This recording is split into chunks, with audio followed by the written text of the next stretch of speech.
I think we were pretty dissatisfied with our collaborative team meetings last year. Like they were there, we tried to follow the structure, but it didn't feel authentic. It didn't feel like we were getting from our teachers what we really wanted, which is why this year we really kind of, in September, we're like, well, what do we want these meetings to be about?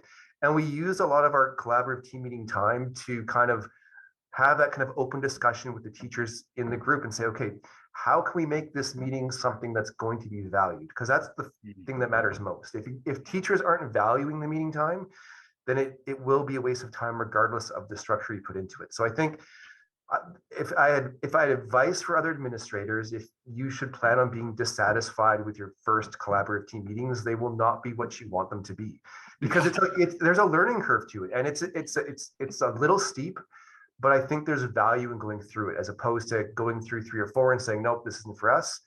You need to go through, you need to see what the structure feels like. You kind of need to see where the pitfalls are. Because for each of our groups, it's different, right? Like the strengths and areas of growth in our K-2 team are different than they are in our 3-4 team or in our 5-6 team, right? So trying to teach each group as being the same was probably was a mistake. It was a mistake, right? We made a mistake in thinking that each team is going to, like, these are the steps, this is the structure, we're going to be fine. But you know what? The pedagogy of this group, they're phenomenal. Their tier 2 is great. In fact, when it comes to having discussions about what students need tier 2 support, they don't even know how to have the conversation because it's almost natural to them. They don't see it as tier 2 support. Whereas in a different group, this is the curriculum. We need to stick to the curriculum. I'm like, well, it doesn't matter if you stick to the curriculum because the kids aren't learning it yet because we haven't figured out how to, right?